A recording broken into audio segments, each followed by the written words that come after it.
ಪ್ರಯಾಣಿಕರಿಗೆ ಒಂದು ಸೇವೆ ಕೊಡಬೇಕು. ಸೇವೆ ಕೊಡೋದ್ರ ಜೊತೆಯಲ್ಲಿ ನಮ್ಮ ಕುಟುಂಬದ ಜೀವನನೂ ನಡಿಬೇಕು ಅನ್ನೋದು ನಮ್ಮ ಒತ್ತಾಸೆ.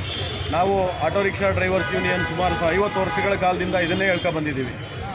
ಚಾಲಕರು ಪ್ರಯಾಣಿಕರ ಜೊತೆ ಸೌಜನ್ಯದಿಂದ ವರ್ತಿಸಬೇಕು.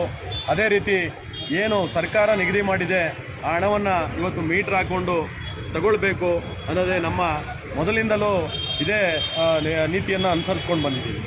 ಈಗ ಈ ಆಪ್ ಆಧಾರಿತ ಕಂಪ್ನಿಗಳು ಬಂದ ಮೇಲೆ ಇವತ್ತು ಪ್ರಯಾಣಿಕರಿಗೂ ಸುಲಿಗೆ ಮಾಡ್ತಾ ಇದ್ದಾರೆ. ಆಟೋ ರಿಕ್ಷಾ ಚಾಲಕರಿಗೂ ಕಮಿಷನ್ ಕೊಡೋ ವಿಚಾರದಲ್ಲಿ ಅವ್ರ ಹತ್ರನೂ ಸುಲಿಗೆ ಮಾಡ್ತಾ ಇದ್ದಾರೆ. ಇದು ಇಬ್ಬರು ಜಗಳ ಮೂರನೇನಿಗೆ ಲಾಭ ಅನ್ನಂಗೆ ಇವತ್ತು ಆ ಕಂಪ್ನಿಗಳು ಇವತ್ತು ಲೂಟಿ ಹೊಡಿತಾ ಇವೆ.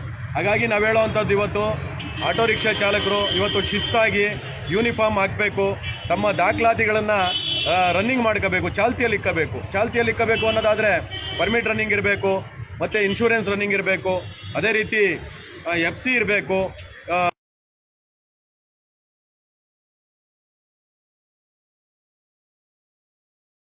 ಚಾಲನಾ ಪತ್ರನೂ ಸಹ ಇವತ್ತು ಚಾಲ್ತಿಯಲ್ಲಿರಬೇಕು. ಇವೆಲ್ಲ ದಾಖಲಾತಿಗಳು ಯೂನಿಫಾರ್ಮ್ ಎಲ್ಲ ಸರಿ ಇದ್ದಾಗ ಯಾರೇ ಚೆಕ್ ಮಾಡಿದ್ರು, ಯಾವ ಅಧಿಕಾರಿ ಚೆಕ್ ಮಾಡಿದ್ರು ಕೇಳಿದಾಗ ತೋರಿಸ್ಬೋಕೆ ಎಲ್ಲ ಸರಿ ಹೋಗುತ್ತೆ. ಹಾಗಾಗಿ ನಿಮ್ಮ ಮೇಲೆ ಯಾವುದೇ ರೀತಿಯ ಕೇಸ್ಗಳನ್ನು ಹಾಕಲ್ಲ. ಇವತ್ತೇನಾಗಿದೆ ಅಂದರೆ ಇವತ್ತು ಒಬ್ಬೊಬ್ಬ ರೀತಿಯ ಆಟೋ ರಿಕ್ಷಾ ಚಾಲಕರ ರೀತಿ ಒಂದೊಂದು ಥರ ವರ್ತನೆಗಳಿವೆ. ಹಾಗಾಗಿ ನಾವು ಹೇಳೋವಂಥದ್ದು ಆಟೋ ರಿಕ್ಷಾ ಚಾಲಕರು ನಾವು ಯೂನಿಯನ್ನಿಂದ ಹೇಳ್ತಾ ಇದ್ದೀವಿ, ತಮ್ಮ ವರ್ತನೆಗಳನ್ನು ಬದಲಾವಣೆ ಮಾಡಿಕೊಳ್ಬೇಕು. ಕಾನೂನು ಏನು ಇವತ್ತು ಹೇಳ್ತಾ ಇದೆ ಆ ಕಾನೂನು ರೀತಿಯಲ್ಲಿ ನಡ್ಕೊಳ್ಬೇಕಾಗುತ್ತೆ. ಸಂಘ ಸಂಸ್ಥೆಗಳು ಅದನ್ನೇ ಹೇಳೋವಂಥದ್ದು. ಯಾರ ಹತ್ರ ಪ್ರಯಾಣಿಕರನ್ನ ಯಾವತ್ತಾದರೂ ನಾವು ಜಾಸ್ತಿ ತಗೋ ಅಂತ ಹೇಳಿದೀವಾ? ಇಲ್ಲ. ಅದೇ ರೀತಿ ಕರೆದ ಕಡೆ ಹೋಗಬೇಡ ಅಂತ ಹೇಳಿದೀವಾ? ಇಲ್ಲ.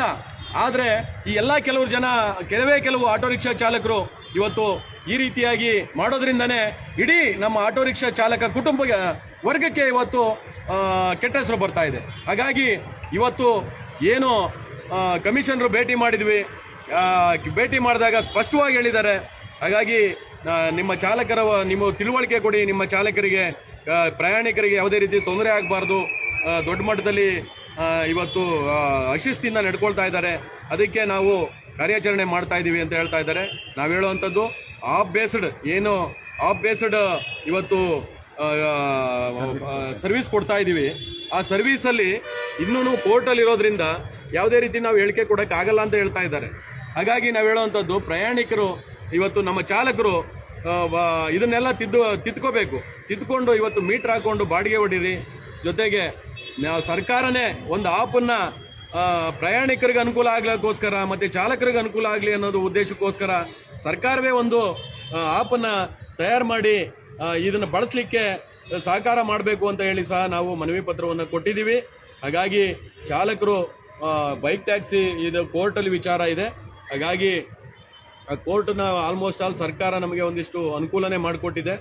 ಆದರೆ ನಮ್ಮ ವರ್ತನೆಯನ್ನು ಬದಲಾವಣೆ ಆಗಬೇಕು ಅಂದರೆ ನಾವು ಎಲ್ಲ ಸೇರಿ ಇವತ್ತು ಬದಲಾವಣೆ ಮಾಡೋಣ ಅಂತ ಹೇಳ್ತಾ ನನ್ನ ಮಾತುಗಳನ್ನು ಮುಕ್ತಾಯ ಮಾಡ್ತಾರೆ. ಧನ್ಯವಾದಗಳು.